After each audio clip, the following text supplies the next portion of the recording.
safety of these ministers and his family and his property, but except one who could escape, all the other 5 ministers along with his family were actually killed. So here, I, Prithviraj Saha, did not remain true to his faith. Definitely one question I like. And it is generally said, it is generally argued that Prithviraj Saha did not remain true to his words under the pressure of his commanders. Is it clear? His commanders are of opinion that, were of opinion at the time that if Prithviraj Saha left those Pradhans unharmed, they will definitely pose a big threat to Prithviraj Saha himself. Isn't it?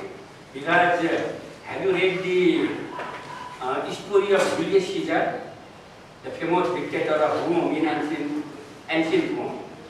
Now, there were clashes between Julius Caesar and 2 other commanders. 2 other commanders revolted against Julius Caesar. Julius Caesar defeated them. Then they begged pardon, and Julius Caesar was very kind to pardon them. He forgave them, and again reinstated in office. But later on, these very 2 persons assassinated him. So this is the story of Julius. Isn't it?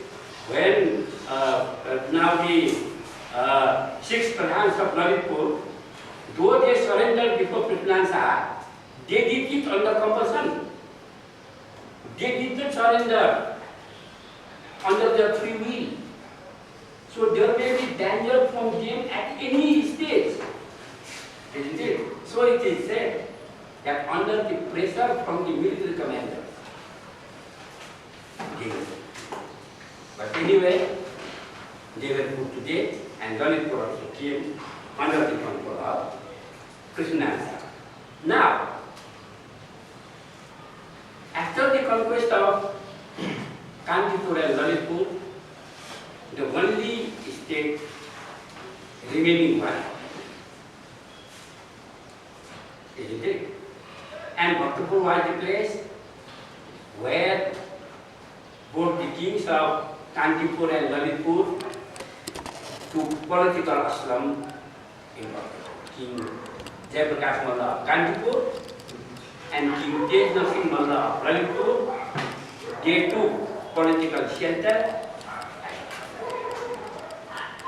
And as in the case of Lalitpur, Prithviraj Saha sent a messenger to Bhaktapur because the king of Bhaktapur was his big Baba. They have already mentioned it. Father of the official friend, which you call me. Then Prithviraj Saha sent a messenger, and in that message, Prithviraj Saha was very soft towards Lalitpur. He did not demand any kind of surrender from the king of Bhaktapur. Whereas in the case of Lalitpur, he demanded the voluntary surrender from the ministers of Lalitpur, isn't it? But in the case of Bhaktapur, Prithviraj Saha did not demand the surrender of Ranjit Malla. He simply demanded the surrender of Jayaprakash Malla and Tej Narsingh Malla. And which Ranjit Malla could have easily done, isn't it? He could have easily done because Kantipur and Lalitpur were the traditional image of Bhaktapur. Every time there were wars between Kantipur and Bhaktapur, Lalitpur and Bhaktapur. So they were the traditional image. And in order to protect his throne, in order to protect his principality, King Ranjit Malla could have easily surrendered Jayaprakash Malla and Tej Narsingh Malla to Prithviraj Saha, but he did not. The first thing is that he knew well that after the surrender of Jayaprakash Malla and Tej Narsingh Malla, Prithviraj Saha could not leave Bhaktapur and that was definite. And he also has seen, the people of Bhaktapur also have seen the policy Prithviraj Saha adopted towards the 6 ministers of Lalitpur after this voluntary surrender. isn't it? And that's why Ranjit Malla refused to surrender Jai Prakash Malla and Tej Narasimha. And as a result, you know, Prithviraj had to make a huge preparation to fight against it. Because it is said that when Jai Prakash Malla was in Bhaktapur, he was the person who reorganized the army of Bhaktapur, who gave trainings to the military of Bhaktapur to fight Prithviraj. He was the chief person. He was in Bhaktapur. And Prithviraj had to make a huge preparation and for a long time. So mind you, Kantipur was conquered on 25th September. So Lalitpur came under his control within 2 weeks. That is on 7th October. And Bhaktapur was conquered only in November 1769. That means 14 months after, more than a year. For more than a year, Prithviraj made a kind of immediate preparation to make an attack on Bhaktapur. And he made several requests, or to say several warnings, to the king of Bhaktapur to surrender the kings of Kantipur as well. But out of helplessness, when King Ranjit Malla of Bhaktapur repeatedly repeatedly opposed the demand of Prithviraj, finally in November 1769, Prithviraj made an attack on Bhaktapur, and that was a terrible fight between Gorkha and Bhaktapur. And it lasted for 3 days. And the Vamsavali said, you know, it resulted in the death of 2,000 soldiers. Death of 2,000 soldiers and the burning of 500 houses. Burning of 500 houses and killing of 2,000 people. It was what we call a terrible battle between Bhaktapur and Prithviraj, and Bhaktapur was defeated, no doubt. Then Jai Prakash Malla was wounded in course of the invasion, and he died at Pashupati. Then King Ranjit Malla of Bhaktapur was given an opportunity to go to Bhaktapur, to go to Banaras, to lead his rest of his life. And regarding Tej Narasimha, so finally in November 1769, Bhaktapur came under control.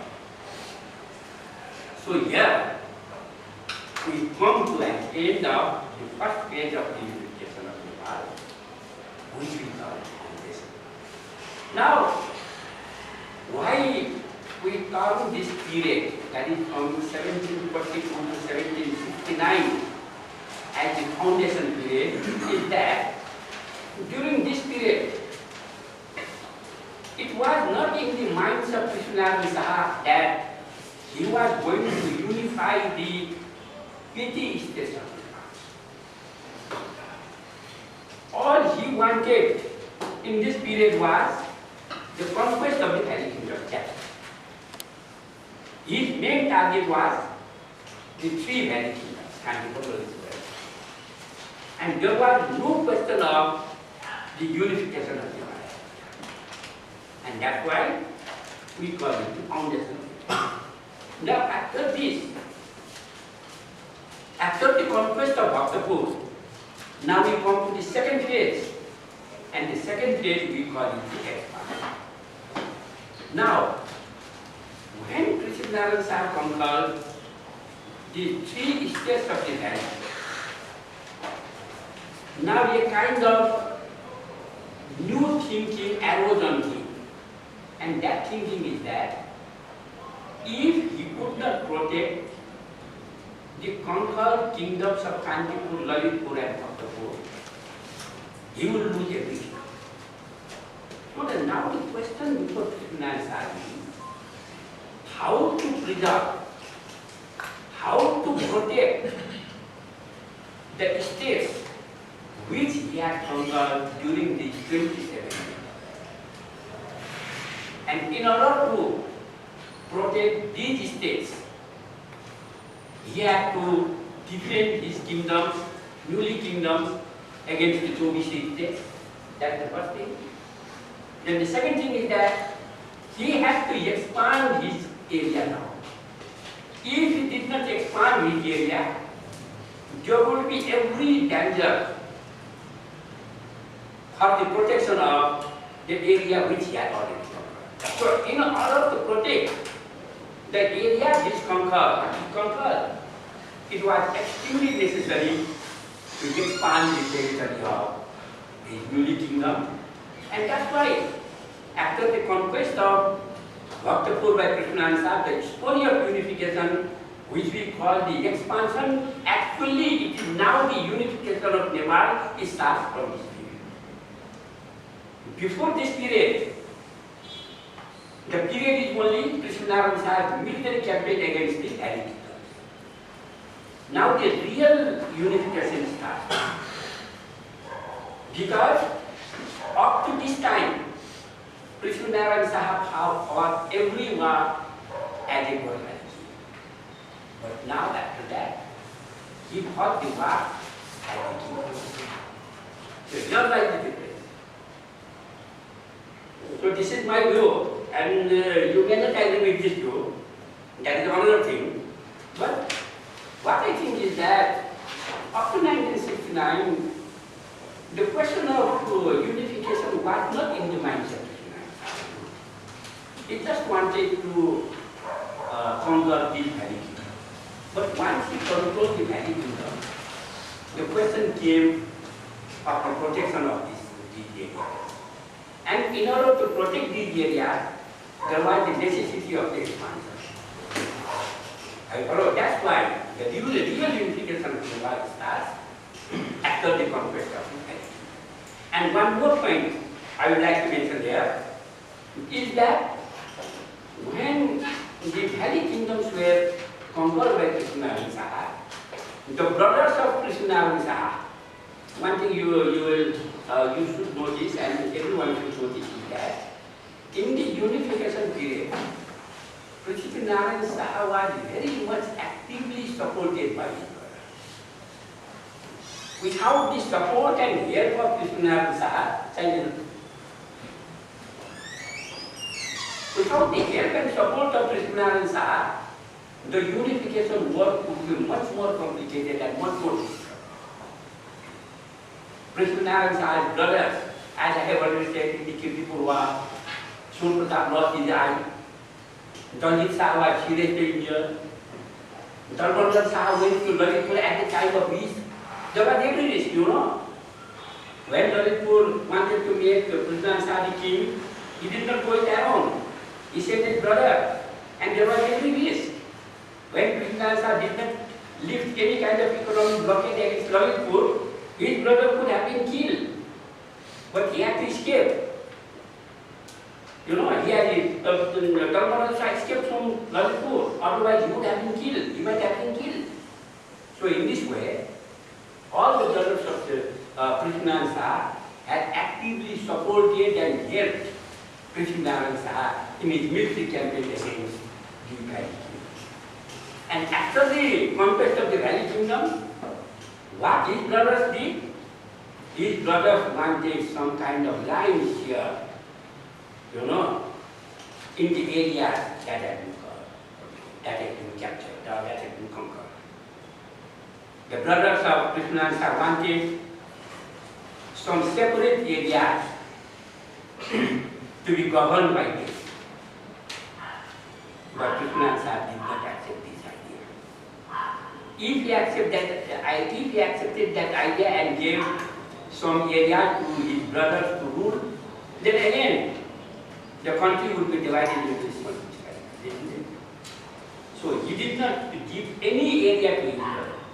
Rather, the conquered areas were kept under the supervision of his general commanders. For example, Kirtipur was conquered. Kirtipur was given in charge of his commander, not to his brother. Lalitpur, Bhaktapur, all of these big areas, strategic areas, were kept under the control of Prithvinarayan Shah's commanders, not his brother. And as a result, the brothers were greatly annoyed. They turned against Prithvinarayan Shah. And you know, during the war of Bhaktapur, the brothers of Prithvinarayan Shah demanded their share immediately after the conquest of Kandipur as well. And when Prithvinarayan Shah did not listen to their words, they turned enemies. They became the enemies of Prithvinarayan Shah himself. And as a result, in the Bhaktapur war, except Surpratap Shah, except one brother, youngest brother, no other brother of Prithvinarayan Shah took part in that war. They remained alone. And that's why Prithvinarayan Shah had to make a huge preparation for more than a year. It was only Surpratap Shah who took part in the battle against Bhaktapur. And after the conquest of Bhaktapur, Surpratap Shah also became the enemy of his brother. So in this way, Prithvinarayan Shah did not support his brother's claim because he wanted to keep the United States, or to say unify the states of Nepal, a unitary state. Is it clear? And from 1944, after the conquest of Nuwakot, Prithvinarayan Shah shifted almost all his officials from Gorkha to Nuwakot. Nuwakot was made the headquarters for all these years. But after the conquest of Bhaktapur, he even shifted the capital from Gorkha to Kanki. So I say that from this time onwards, the unification of Nepal actually started. Now we turn to the second stage of the unification of Nepal. Only for 5 minutes I will discuss. Or should we have some kind of questions? I have a question. All right. No. Now it is the ending of the first part. That is the foundation period, starting from 1742 to 1769. All right. So I have a question regarding this foundation difference. What is the significant difference that this is foundation and this is unification? All right. Because Yes. Yes. Because when Prithvinarayan Shah started, Yes. when he started to win Nuwakot and all of it, yes. yes. Yes. He might not know that he was unifying. Yes. It's for all. No commanders in the world maybe. They like Alexander when he was unifying the Persia. Even for the first time, he could not. He didn't know that he could unify that day. Yes. That's And if we studying in class 1, if I was in class 1, I didn't know that I'll pass the topic 14, or I will do a master's and so how can you distinguish that? That's something that knowledge of unifying. So, yes, now you know, generally it is said that, history has 2 aspects. The first one is that you have to discuss the facts. And second is that you have to analyze the facts. And unification or expansion, it is the question of analysis. It is not the fact, isn't it? And the analysis may be different from one another. I may have one kind of analysis. You may have another kind of analysis, isn't it? And the person has next kind of analysis. So analysis may be different, that is possible.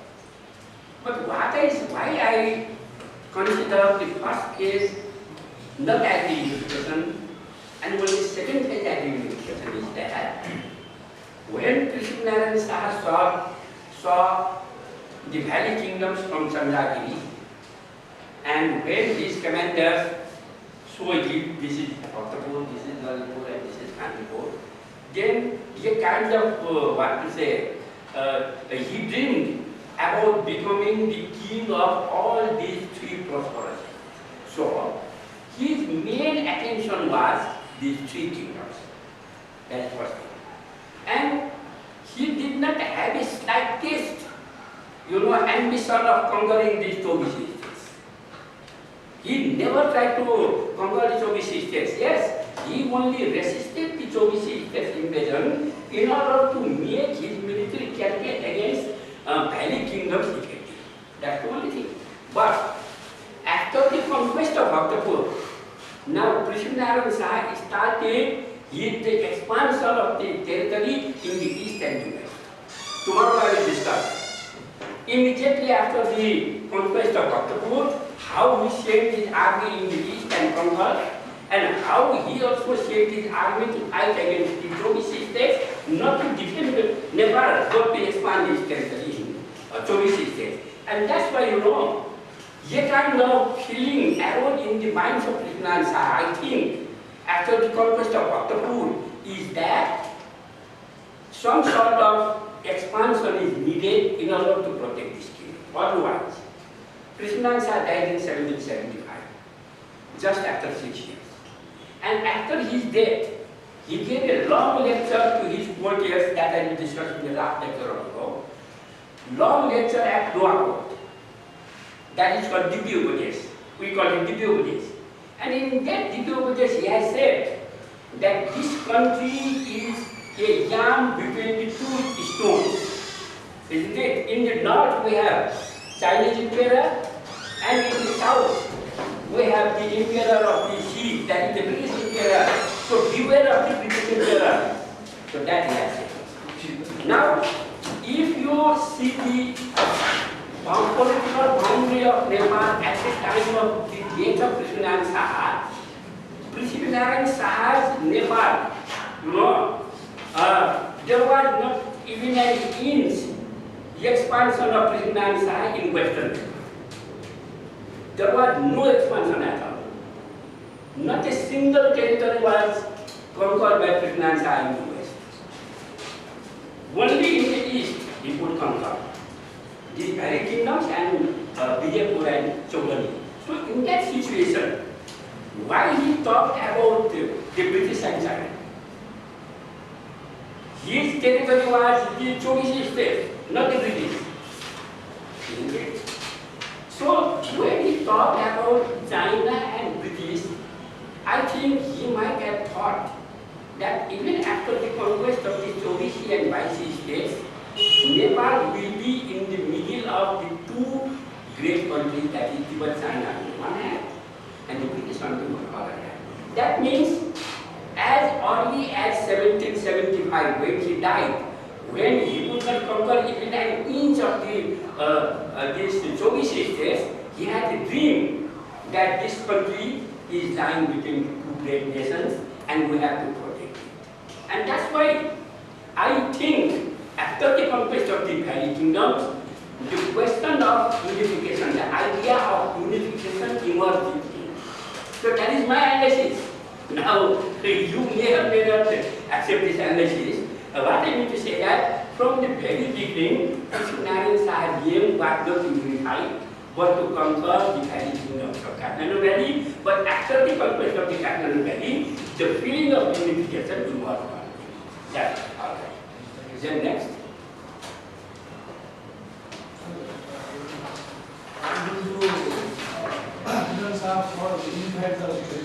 Yes. Because of the inequalities between the three states. Yes, that can be one of the more reasons. Can you put some light on why there might be some reasons between the inequalities of three states? Because there is supported politicals other times. But there will be some which are not destroyed like. No, actually, I have mentioned it very briefly also. There were three kingdoms, right? Kandipur, Lalitpur, and Noida. kingdoms were ruled by the single parent. Malla. They were the brothers. See, up to the time of Yakshmalla, it was one. After the death of Yakshmalla, only it was five. His youngest son took over the throne of Bhaktapur. His second son, Ratnamalla, took over the throne of Kandipur. And his commander took over the area of Lalitpur. And finally, it also went to the grandson of Yakshmalla. Anyway, the kings of these three small states were from the same family. Now your question is that when the rulers came from the same family, there should be a kind of cooperation between them. Why there were some kind of enmity? Now it is what to say. Now the thinking of those rulers of Kandipur, Lalitpur and Bhaktapur, they were different. The difference in the sense that Bhaktapur considers itself to be the ancient capital of property. Because the first capital of Nepal was Bhaktapur, actually. And up to the time of Yakshmalla, Bhaktapur was the center. So Bhaktapur considers itself to be the capital city, and it should be superior to others. Then regarding Kandipur, Kandipur king considers himself to be the Nepaleshwar. The king of Kandipur wrote Nepaleshwar in his eulogy, in the documents and inscriptions. So Kandipur considers itself as the superior. Lalitpur also considers themselves to be as the superior. These three countries were running in this way. And more than that, the system was also different. Regarding Bhaktapur, the people were foreign. People were foreign in the sense that in each and every affair, the king used to take the advice of people. It is clear. When Jayaprakash Malla and Jai Singh Malla went to Bhaktapur to take political shelter, King Ranjit Malla took the advice of his people whether to give political shelter to these kings or not. Then the people voted in favor of giving shelter to these kings. They were given the shelter. So people were powerful there. Regarding Lalitpur, the ministers were powerful.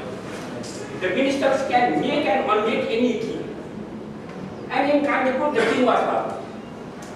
So the system was different. And each wanted its superiority. And that's why, except in the extreme necessity, they were never friendly. Only in the time of necessity they were friendly, and in the first Kirtipur war, they tried to oppose Krishnansa activity. But immediately after, Krishnansa would win Kandipur by an agreement. So in this way, the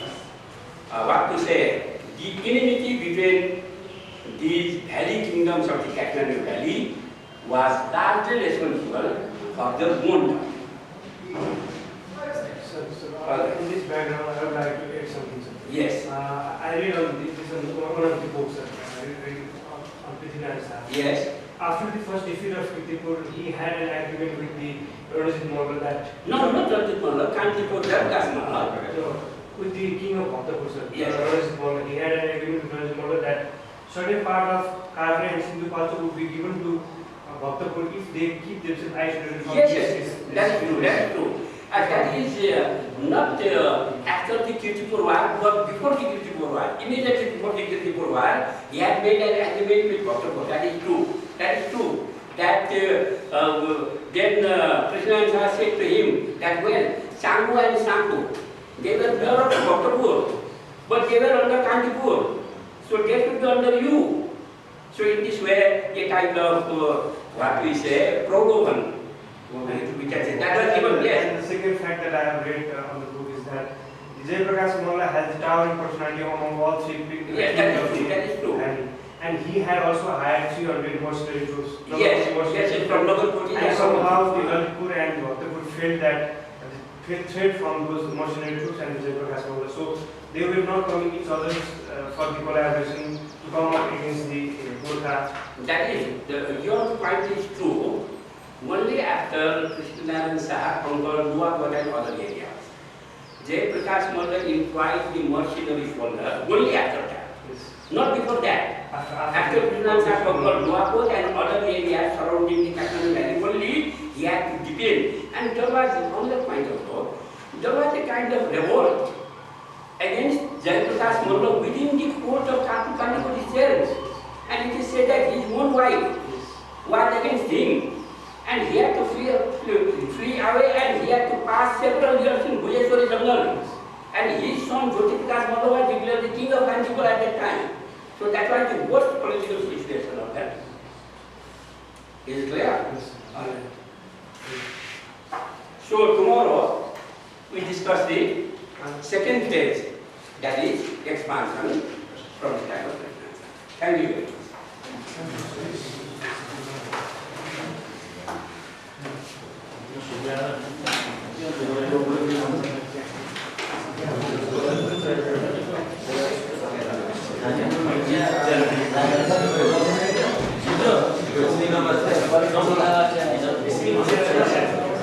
Yes.